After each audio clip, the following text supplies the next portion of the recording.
रोज़े की हालत में दवा वगैरह लगाना या खाना, इसका क्या हुक्म है?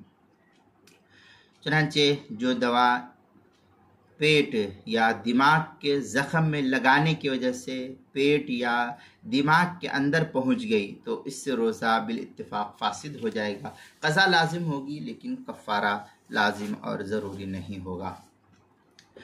चुनांचे फतवा शामिया में है औ दावा जाइफ़तुन औ आमतुन फवसलत दवा हकीकतुन क़दा फ़िस्सूरी कुल्लिहा फ़कत। फतवा शामी जिल्द नंबर 2 सफ़ा नंबर 402 और 406 जो HM सईद कराची का छपा हुआ नुस्खा उसके अंदर। दूसरी सूरत यह कि अगर दवा पेट या दिमाग के ज़ख़म में लगाने की वजह से पेट या दिमाग के अंदर नहीं पहुंची तो रोज़ा दुरुस्त हो जाएगा। इस सूरत फतवा शामी में है क़ौलुहु फ़वसलत दवा हकीकतुन अशारा इला अन्ना मा वक़ा फ़ी ज़ाहिरी रिवाया। इस तरीके के अल्फाज जो है फतवा शामी जिल्द नंबर 2 सफ़ा नंबर 402 पर इसको नकल किया जो HM सईद कराची पाकिस्तान का छपा हुआ नुस्खा उसके अंदर।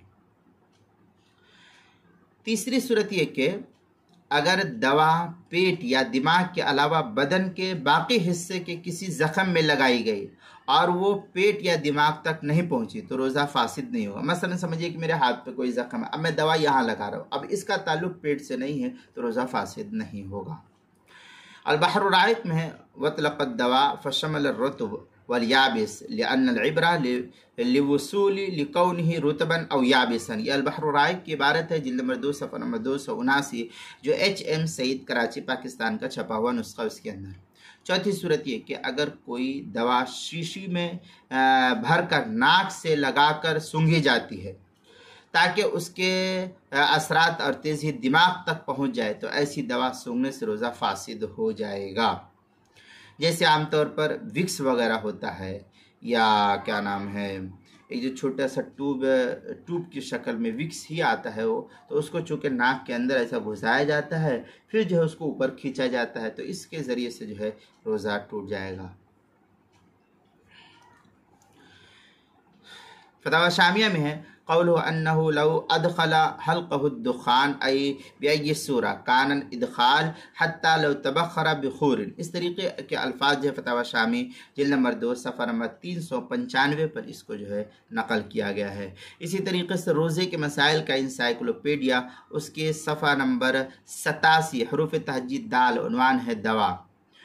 अब जो लोग विक्स को सूंघते नहीं, विक्स को लाए और सिर्फ सर में लगा लिया इस तरीके से या नाक में इस तरीके से कर लिया, या अबू फास वगैरह, जैसे ये मैं आपको बताऊं ये अबू फास है, ये अबू फास है, ये देखें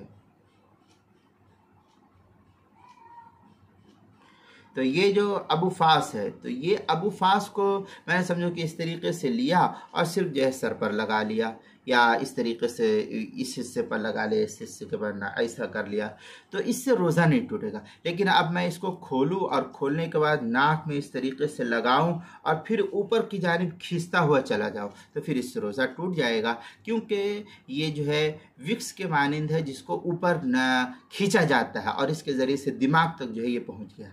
लेकिन इसको खींचा नहीं, सिर्फ और सिर्फ सूंघा और ऐसे रख करके जो है ऐसे हाथ से लगा लिया है, इस तरीके से लगा लिया तो अब इसकी खुशबू अगर अंदर पहुंच जाती है तो इस सूंघने से जो है रोज़े पर फसाद का हुक्म नाफिज नहीं होगा। लेकिन चूंकि अगर इसको खींच लिया अंदर तक नाक में रख करके ऐसा खींचा या इस तरीके से खींच लिया तो अब ये रोज़ा टूट जाएगा। महज सिर्फ लगा लेने की वजह से इस तरीके से इससे रोज़ा नहीं टूटेगा।